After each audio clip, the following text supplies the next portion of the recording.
Well. Here we go again. Jerry Jones just cannot stop talking. If you were going to try and beat the Philadelphia Eagles and catch them off guard in any way, you're not going to do it if Jerry Jones has something to do with it.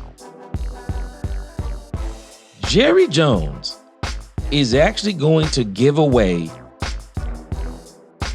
a piece of the game plan that probably could have caught the Philadelphia Eagles by surprise. Let's talk Cowboys, where we talk facts.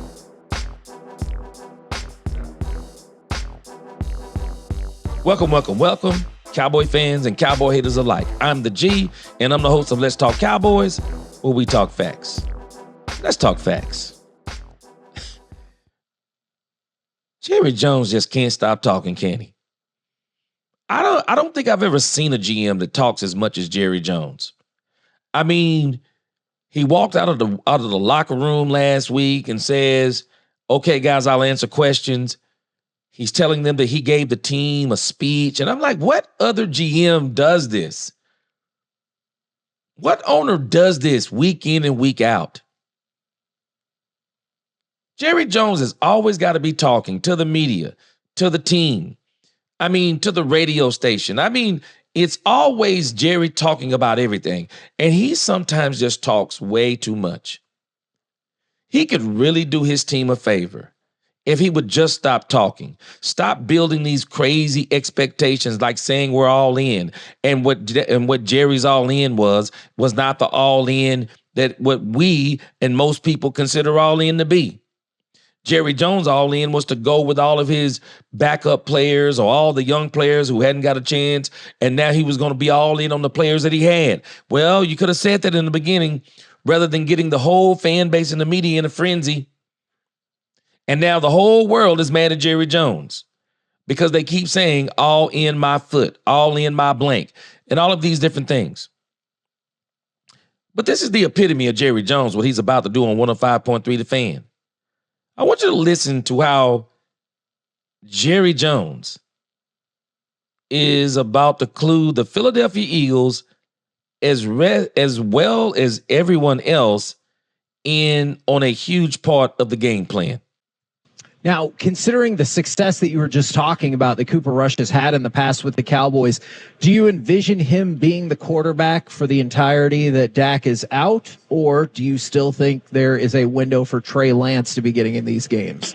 Oh, there is a window for Trey Lance. There's packages that we can work on.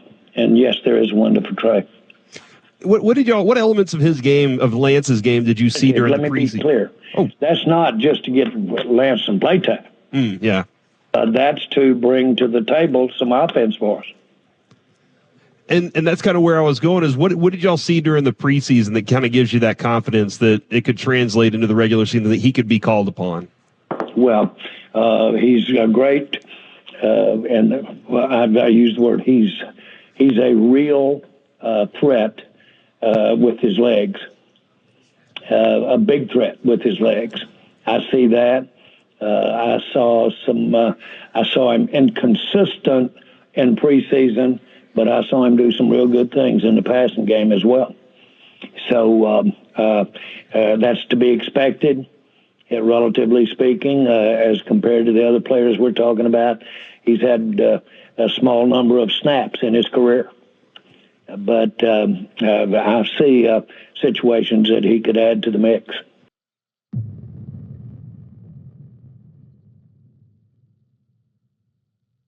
Can y'all explain to me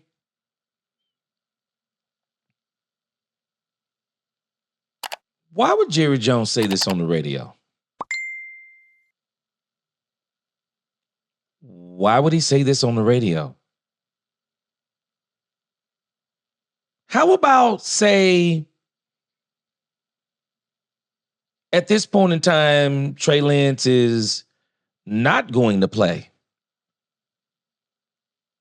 And then make the entire fan base go absolutely bananas on Sunday when Trey Lance trots out onto the field, read option, forward drive, whatever the case may be, Trey Lance is the surprise for the Philadelphia Eagles.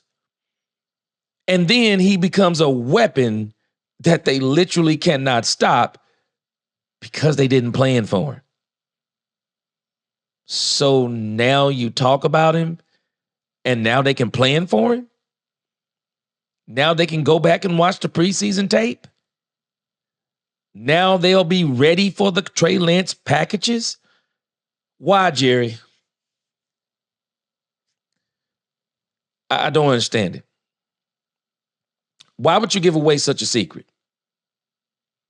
While it may not be a big deal in the grand scheme of things, because most people don't believe that the Dallas Cowboys are going to be able to beat the Eagles no matter what, I think they can if they'll run the ball 40 to 45 times, throw it about 20 times. And if they'll tighten up on the defense, I don't know. What am I talking about? I mean, it's a lot to do for the Dallas Cowboys to beat the Philadelphia Eagles, but it can be done. So why would you be talking strategy on the radio? And I'll be honest, let me talk about the other side of this as I close. The Dallas Cowboys actually should have already had the Trey Lance package. The Cowboys should have had the Trey Lance package, to me. The package should have been perfected. And where that package should have been opened, and I mean opened wide, is against the San Francisco 49ers. What better game? What better game for Trey Lance to play than against a team that said that we made a mistake, we can't use you, chose Brock Purdy, and ate the King's ransom they gave up for Trey Lance, and has moved on. What better team? Because I can tell you how petty Kyle Shanahan is, because the 4th round pick they got from the Dallas Cowboys, they actually got that running back Gorindo who ran all over him. So why not use Trey Lance to run all over the San Francisco 49ers? And if Trey Lance can help you win with Cooper Rush, well, the problem I even have with this is why couldn't he help you win when Dak Prescott was here? Why did you not use that package? I mean, Trey Lance is only going to be here for the remainder of the season. I promise y'all, there's a lot of people saying he'll be the next backup quarterback for the Dallas Cowboys. Are you crazy? Trey Lance is way more talented than Cooper Rush. He may not be a better quarterback right now, but he's a better quarterback athletically than Cooper Rush. And if you gave me a choice between Cooper Rush and Trey Lance, I'm choosing Trey Lance. Because what he can do with his legs and how strong his arm is, if you can get his head right, Trey Lance is going to be great in this league. He just needs more reps. Jerry said that part perfectly. He just needs more reps because his athletic ability has got him everywhere he's been. He's been so big, so fast, so strong arm, can run the ball. It just gets him right to the next level, all the way to the pros. And I will applaud Jerry for this. If Jerry puts Trey Lance, and he's going to put Trey Lance on that field, and I think there will literally be games where Trey Lance is going to start the whole game, depending upon how the season goes and how long Dak Prescott is out. Trey Lance is going to start the entire game. Jerry Jones is going to give him the opportunity to showcase his talent to the entire league. And I believe that Trey Lance is going to be one of the most sought-after players in the offseason that you've seen. He's going to be one of the best bargains at quarterback for a team that's building, and they might want to take a chance on Trey Lance, see what he has for a couple of years. Draft a quarterback to go behind him. And if he beats out Trey Lance, no harm, no foul. But if Trey Lance excels, you got yourself a quarterback for the next 10 years. Next 5, next 10 years. Trey Lance got some talent, y'all. He just needs more reps. And he needs to get with a team that's going to be willing to give him those reps. And I'm not talking about just in the preseason. I really think a team like the Raiders, I think a team like that needs to just say, or the Titans, they need to just say, the job is yours. 2 years. You give us two for 40. We'll pay you $20 million a year. We'll put players around you. And in the end of those 2 years, if you're doing well, we'll give you a bigger contract. And you'll already have the players around you. And then we're going to make a run. I think Trey Lance is going to be good in this league. But, Jerry, you're a great owner. Boy, as a GM, man, you got to fire yourself, bro. You should not be talking team strategies on the radio. But that's going to do it for me. That'll be my time. If you like this video, please like, share, subscribe. Hit that notification bell so you know the next time Let's Talk Cowboys posts another video where we talk facts. Peace.